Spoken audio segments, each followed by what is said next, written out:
Лука никогда прежде не видел, чтобы животное вело себя так. К его дому постоянно приходил гигантский медведь. Он приветствовал его, а затем уходил, словно хотел, чтобы за ним последовали. Лука раньше не придавал этому значения, но однажды решил удовлетворить свое любопытство и был шокирован тем, что обнаружил.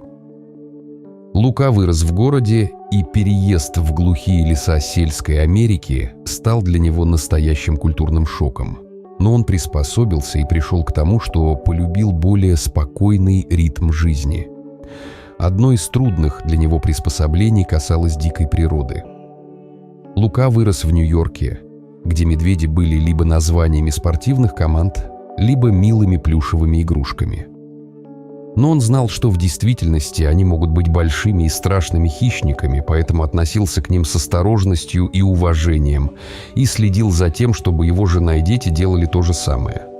Его дети могли засыпать с мягкими медвежатами, но Лука понимал, что это совсем не те гризли или черные медведи, что обитают в лесах. Однако для Луки и его семьи это было новое начало. Они переехали в дом рядом с лесом. Лука любил природу и хотел, чтобы его дети как можно больше с ней соприкасались. Он был доволен своим новым домом. Хотя Лука осознавал, что природа может быть представлена милыми кроликами и оленями, щиплющими траву, она также могла быть и большими страшными хищниками, медведями, которые рассматривали человека как еще один объект для поедания, не способный убежать так же быстро, как кролики и олени. Но вскоре после того, как они обосновались, природа начала подходить слишком близко к Лукиной семье.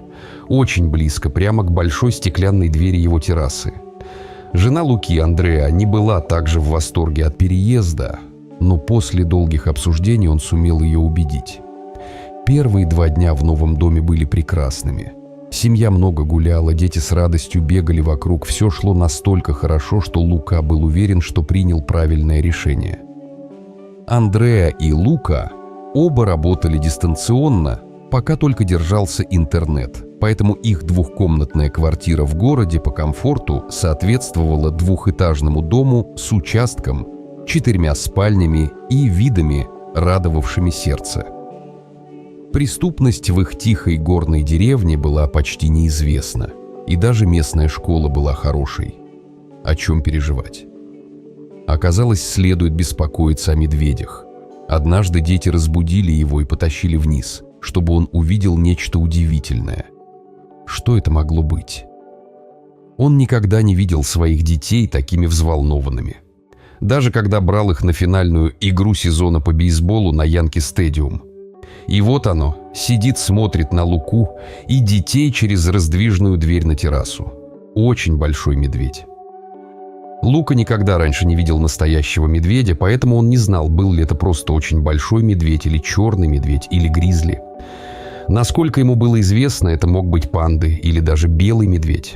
Он просто благодарил Бога, что так усердно учил детей быть бдительными по отношению к медведям. Они привели его посмотреть на это удивительное зрелище и, разумеется, не впустили медведя в дом.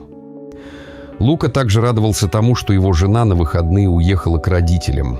Если бы она увидела медведя, который смотрит на нее через окно террасы и сидит на деревянном настиле, она бы срочно посадила детей в машину и поехала бы прямо обратно в Нью-Йорк. Соседи предупреждали Луку, что иногда медведи подходят к домам, потому что чувствуют запах еды или хотят порыться в мусоре. Кстати, стоит отметить, что дом Луки был в основном сделан из стекла, но архитекторы хорошо знали район, поэтому стекла были полностью усилены. Не было ни малейшего шанса, что медведь сможет проникнуть внутрь, и он объяснил это детям. Им это было неважно, поскольку медведь был самым захватывающим событием в их жизни. Лука также пытался вспомнить, плотно ли он завязал пакеты с мусором прошлым вечером и хорошо ли закрутил крышки на мусорных баках. Но было уже поздно. Медведь стоял прямо на его террасе. На самом деле это была идеальная возможность увидеть медведя вблизи без риска.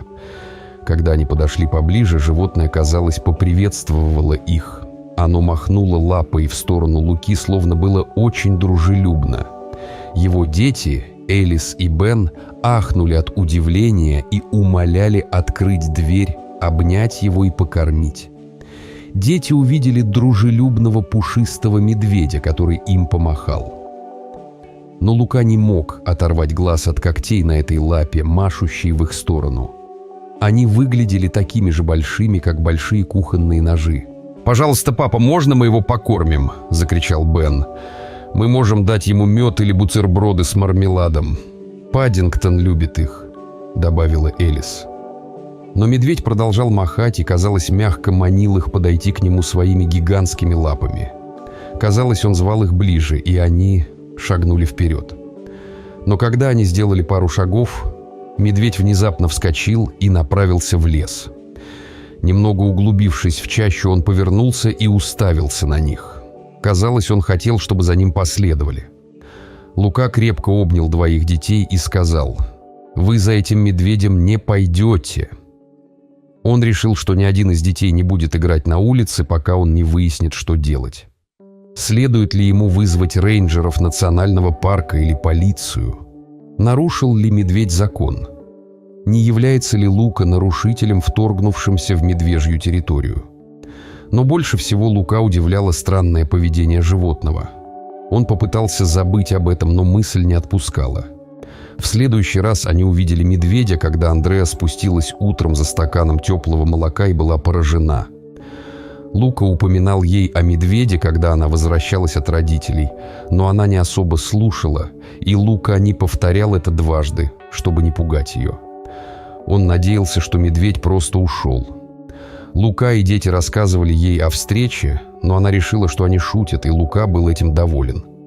Теперь она увидела все своими глазами и пришла в ярость на Луку. Как они могли оставаться в доме, зная, что медведь приходит?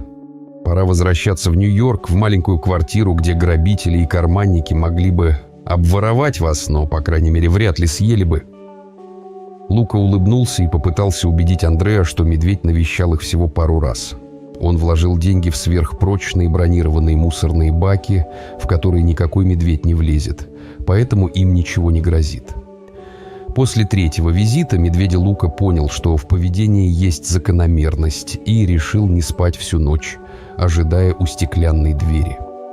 Он сварил чашку крепкого кофе, укутался в плед и сел на диван у двери террасы. На следующее утро медведь снова появился и повторил прежние действия. Было ясно, что медведь хочет, чтобы за ним последовали. Но почему? Лука был теперь так любопытен, что готов был рискнуть и последовать за животным. Возможно, оно его съест, но он, по крайней мере, узнает, почему оно манит его. Что-то внутри Луки взывало следовать за животным, и он решил послушать этот зов. Когда Лука подошел к двери, медведь побежал в лес, затем остановился, обернулся и посмотрел на Луку, ожидая, что тот пойдет за ним. Как можно себе представить, Лука был очень нервен, когда вышел из дома. Он держал дистанцию от медведя. Он думал о том, чтобы вооружиться, но чем? Бейсбольная бита или кухонная лопатка мало помогли бы. Может быть, стоило купить банку перцового спрея для медведей, что предлагал один старик в магазине. Но каждый раз, когда Лука останавливался, медведь садился, смотрел на него и затем снова медленно шел вглубь леса, оставаясь чуть впереди. Возможно, ему нужна была помощь. Но что, если медведь тащил его в чащу, чтобы съесть? Если он побежит, медведь погонится ли вслед? Лука видел по National Geographic, что какими бы пухлыми и мягкими ни казались медведи, они могут бегать со скоростью лошади. 15 минут спустя он все еще следовал за медведем. И чем больше он шел, тем сильнее возрастало ощущение, что животное не собирается причинить ему вред. Если бы оно хотело напасть, поранить или съесть его, оно сделало бы это уже давно. Путь привел Луку в части леса, которые он никогда прежде не видел, и он был поражен нетронутой природой. Ярко-зеленые листья фильтровали солнечный свет, кусты и растения прорывались из земли, вокруг звучали лишь шелест листвы и пение птиц. Ему приходилось напоминать себе не терять бдительности рядом с медведем. Примерно через час медведь, наконец, остановился. Лука оказался заблудшим. Если он побежит в обратную сторону, он не будет знать, куда идти. К этому времени его семья проснется. Он оставил записку, что вернется позже. Если бы жена узнала, чем он занимается, она бы никогда не простила его за такую безрассудность. Он мог прийти домой и обнаружить пустой дом. Она и дети могли вернуться к старой жизни в Нью-Йорке. Медведь остановился на небольшой полянке и стал лихорадочно обнюхивать местность в поисках чего-то. Лука почувствовал себя неуютно от такого поведения и подумал, что, возможно, это подходящий момент, чтобы уйти, медленно повернуться и вернуться к дому. Но когда Лука отступил на несколько шагов, медведь развернулся и обнажил зубы, которые были даже больше, чем его когти. Лука застыл. Медведь вновь вернулся к обнюхиванию. Именно тогда Лука осознал, в какую опасную ситуацию он себя загнал. О чем он думал, следуя за медведем? Через мгновение медведь встал на задние лапы и уставился в сторону. Казалось, он уловил чей-то след и хотел последовать за ним. Лука подумал, что делать дальше. Он подождал пару секунд, чтобы понять, уйдет ли медведь, но животное снова посмотрело на него. Лука понял, что у него нет другого выбора, кроме как продолжать следовать. На этот раз медведь двигался значительно быстрее, и Луке было трудно поспевать. Очевидно, что животное спешило, и Лука снова охватило любопытство. Что происходит? Он очень хотел узнать, хотя понимал, что если встанет на месте, медведь скоро оставит его в покое.